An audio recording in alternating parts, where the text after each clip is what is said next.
në bashkëpunim të ngushtë me ju, bashkëpunim të ngushtë me diasporën.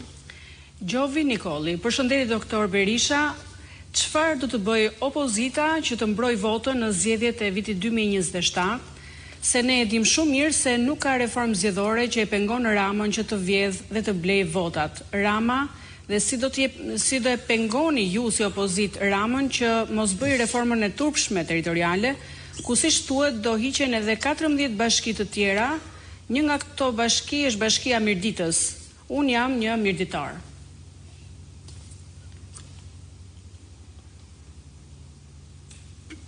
Pyetja është shumë e drejtë.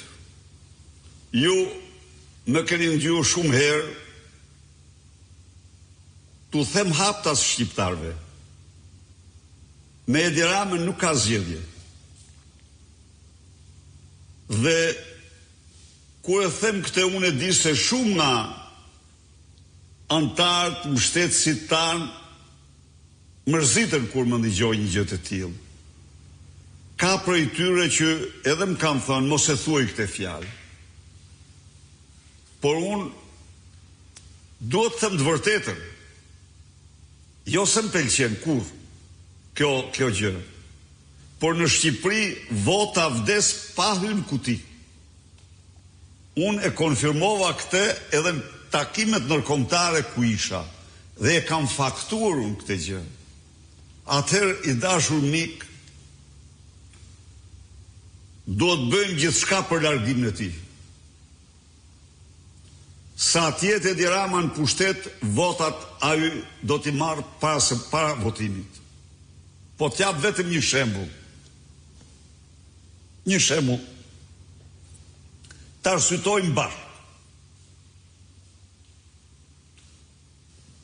2 ditë para votimit, deklaroj faljen e gjobave dhe kamatave. Të thënë të vërtetën, tashi mendova se të paktën do ishin ja 200 milion.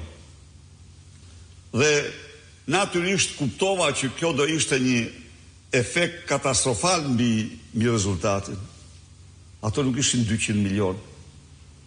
Muaj më vonë doli fatura, ato ishin 2 miliard e 100 milion.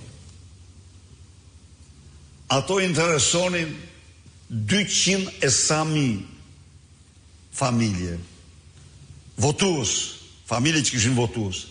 Ato interesonin 84.000 biznese private aktive. Ta dhash të shembull për ju dhe për të gjithë ata që besojnë tek vota e lirë, për të kuptuar se Edi Rama është armiku më i egër i votës së lirë dhe i thelbit të lirisë shqiptarëve, ndaj duhet ta largojmë atë. Ne si demokrat duhet rikthehemi me të gjithë potencialin ton largimit të tij. Nga ai vetëm drogë, krim dhe korrupsion do të kemi dhe zbrazje të Shqipërisë. Ju siguroj. Partia Demokratike Dega Gjermani pyet: Doktor Berisha, përse SPAK nuk përdor ndaj Edi Ramës dhe qeverisë së tij të njëjtin standard